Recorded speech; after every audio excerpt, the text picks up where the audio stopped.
Jadi sisi batin kita apa? Tadi qalb. Yang kedua ruh. Nah, saya dengar tadi ceritanya sudah buat pasukan roh dari tahun 2000 berapa? Jadi ternyata nggak ada kejadian yang terjadi begitu aja. Allah senang ketika itu dikasih nama ruh. Maka Allah pertemukan kita. Karena ada satu hadis bahwa roh para arwah itu, arwah ya, kenapa dia ini ya? Arwah itu berbaris. Ini hadis Imam Muslim. Jika dia kenal, dia menyapa. Kalau dulu memang kita satu barisan, pasti kita kenal di sini. Insya Allah semoga ini pertanda dulu kita pernah bersama. Alhamdulillah. Saya ini kan bukan orang Banjar, Pak, tapi saya nyampe di sini kayak pulang kampung. Tapi saya kalau pulang ke kampung saya belum tentu terasa di kampung. Karena banyak orang yang membatalkan ilmu ruh di kampung saya sekarang. Malah di sini orang yang percaya ilmu ruh, kan aneh. Alhamdulillah. Tapi saya seuzon, ini kok banyak yang nentang. Ketika pulang ternyata yang pengen belajar ilmu ruh banyak. Waktu pulang terakhir hujan, ramai. Tapi yang nentang juga ramai. Ramai di sosial media. Jam 9 selesai kita pindah. Hujan, pindah ke pelosok. Mereka ngikut hujan-hujan. Oh, berarti mereka yang anti itu cuma bermain di sosial media. Mereka tidak bisa bermain di sosial ruh. Di media ruh mereka nggak bisa main. Ya. Ini Bapak seharusnya sudah tepar Pak dari tadi, yang ikut dari tadi siang. Cuma karena ruhnya sudah bernama, kuat sampai sekarang. Ya. Maka yang belum dapat nama ruh nanti kumpulkan, kasih ke Sidi Musa. Nanti kita ajukan kepada orang yang ahlinya. Ya. Saya dipercayakan untuk menyebarkan keilmuannya menjadi gerbang keilmuan ruh, insya Allah. Dan saya perlu kasih tahu, di belakang saya ada lagi gurunya. Ya. Kalau antum beruntung ketemu beliau. Kalau kita istiqomah, kita berjuang dengan beliau. Berjuang dengan penuh kesantuyan, ya, santui. Jadi nggak aneh-aneh, biasa-biasa aja. Ruh itu berlapis-lapis. Berlapis-lapis ya. Lapisan terluarnya itulah qalbu. Nah, lapisan berikutnya fuad. Berikutnya namanya lub. Berikut namanya sir. Barulah ruh. Medannya qalbu, waduh, masya Allah, medannya dahsyat sekali. Ini namanya medan nama. Disinilah al-asmaul husna mesti ditanam. Inilah ilmunya Datuk Kelampaian. Inilah ilmunya Syekh Nafis Al-Banjari. Ini ilmunya di sini. Ini disebut fana dalam nama. Disebut juga tauhid nama Allah. Yang boleh ada cuma nama Allah, nggak boleh selain Allah ada di situ. Jadi kalau di bab ini haram selain nama Allah ada. Jadi Bapak ini silakan kerja, silakan bermewah-mewahan, tapi jangan masukkan kemewahan di sini. Nggak boleh sama sekali. Susah, hidup susah, jangan masukkan keluhan ke dalam kolbu. Nggak boleh. Cukup susah badan. Capek, cukup yang capek badan. Kolbu nggak ada urusan. Kolbu hanya nama Allah. Maka kalau pengeluh nyebutnya Allah, Allah. Nah, fuad. Fuad ini kolbu juga, tapi kolbunya kolbu. Jadi kolbu itu inti kita, intinya inti namanya fuad. Apa kerjaan fuad? Menentukan keputusan, Orang yang tegas berarti fuadnya tegas. Maka di sini ada namanya af'al. Apa arti af'al? Perbuatan Allah. Orang yang kalau dia melihat, memandang sesuatu yang dia lihat Allah yang berbuat, berarti fuadnya sudah bagus. Maka kalau ada orang caci maki kita, kita jangan pandang itu makhluk. Anggap saja Allah lagi menegur. Jadi kalau kita dibilang ente anjing, iya, saya ini jiwanya lebih muhina daripada anjing. Itu aja Pak, nggak usah marah. Kita kalau marah kan lebih ganas dari anjing, benar nggak? Kita dibilang babi, betul saya kalau nafsu lebih besar daripada babi. Gak usah khawatir, ya. Daripada mereka yang merasa sok suci, mending kita yang merasa hina di hadapan Allah. Jika orang sudah memandang segala sesuatu Allah yang berbuat, rambut Allah yang menumbuhkan, uban pun Allah yang atur. Udah mulai keriput Pak, Paman Birin udah mulai keriput ya? Bener. Kita panggil dia Paman Bandi.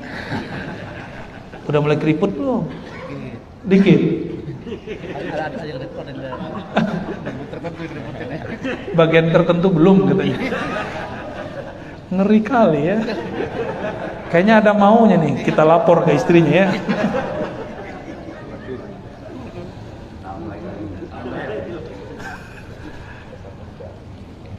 Jadi kita gak bisa menahan keriput datang.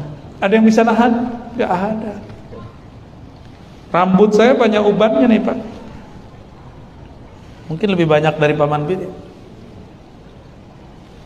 Banyak uban saya. Gak kelihatan aja karena mukanya masih kelihatan muda. Ngerasa muda. Saya gak ada uban. Ya? Saya alhamdulillah gak ada uban. Iya, rambutnya aja gak ada. Ya. Ya. Sahih. Udah antumnya ceramah deh.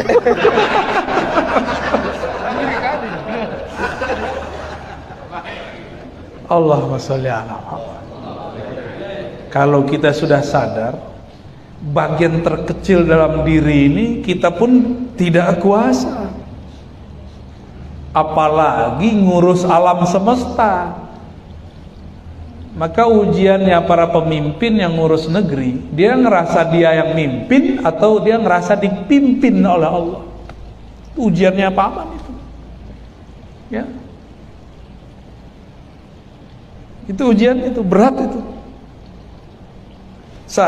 Apakah saya yang merasa menumbuhkan rambut, saya menguasai badan, atau saya dikuasai oleh Allah yang menumbuhkan semuanya di badan? Tinggal dilihat. Kalau iya, dia sudah tenggelam dalam af'alnya Allah.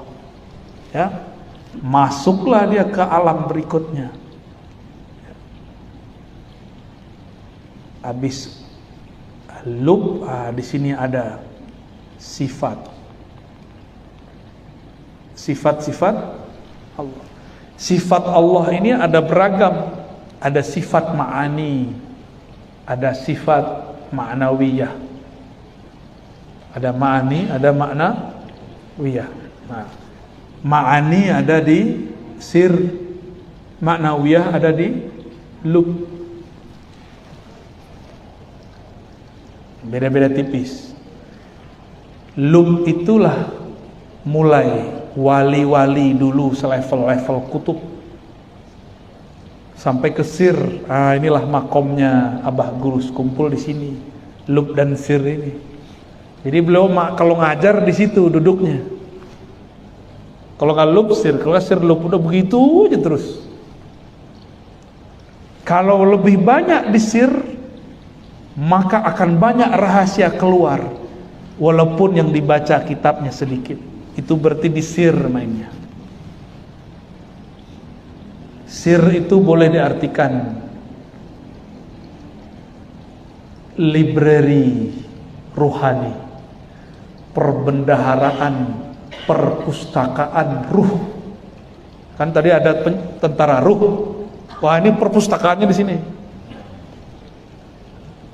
Kalau orang sudah sampai di sir, geraknya gerak Allah, samanya sama Allah, basornya basor Allah. Kalau dia memandang, ya memandang Allah, bukan dia yang mandang. Kalau kita mandang sampai pintu, tapi kalau mandang tembus sampai ke alam sana. Itu kalau Allah yang mandang. Maka orang-orang sampai di sir dan loop ini, sifat dia sudah digantikan dengan sifat Allah Subhanahu wa taala. Enggak ada lagi hamba. Dengan apa mereka sampai ke situ? Maharnya cuma satu, rahmatullah. Jadi untuk menjadi kekasih Allah yang makomnya ada di lub dan sir, bukan dengan banyak wiridan, bukan dengan banyak ziarahan, mohon maaf, bukan, tapi dengan banyak menebar rahmat Allah.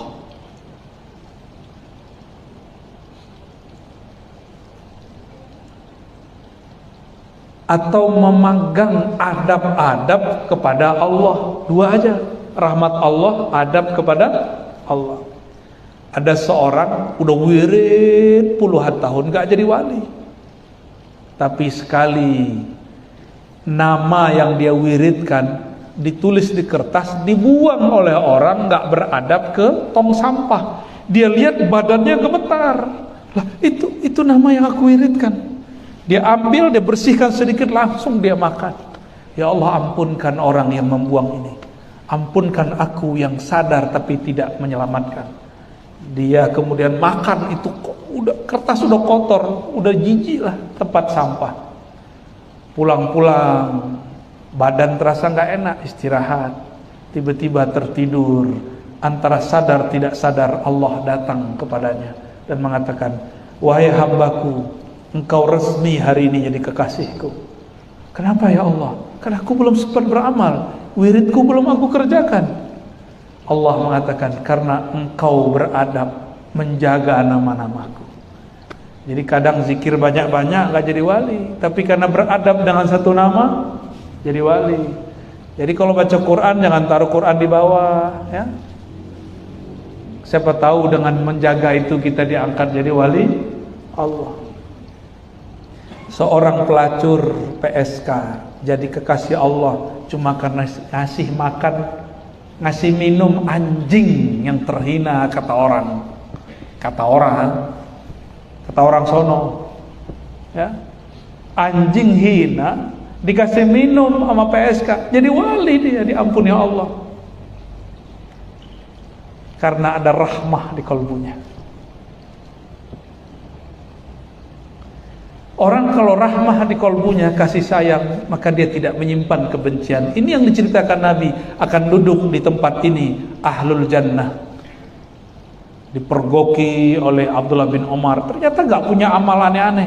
Ternyata amalnya cuma satu, di kalbunya tidak ada kecuali rahmah, maka dia tidak pernah benci ke siapapun. Mulailah malam ini sebelum tidur, jika di hati tersimpan ada musuh, langsung buang. Ya Allah, mulai detik ini aku nyatakan aku tidak membenci siapapun kecuali yang engkau benci. Tapi Allah kan juga enggak benci-benci amat sama orang, ya. Gampang-gampang susah ya jadi wali Allah, ya. Enggak nyimpan dendam, bisa enggak Pak Bandi? Berat seberapa kilo? Berat itu kalau pakai perasaan. Pakai perasaan, jijik melihat ada kertas di tong sampah, jijik gitu. Makanya nggak diselamatin tuh. Pakai perasaan, saya disakiti dia, masa saya nggak balas? Berat. Coba pakai ruh. Ruh itu nggak menyimpan dendam. Maka orang ruh ini dibenci dia nggak lawan benci.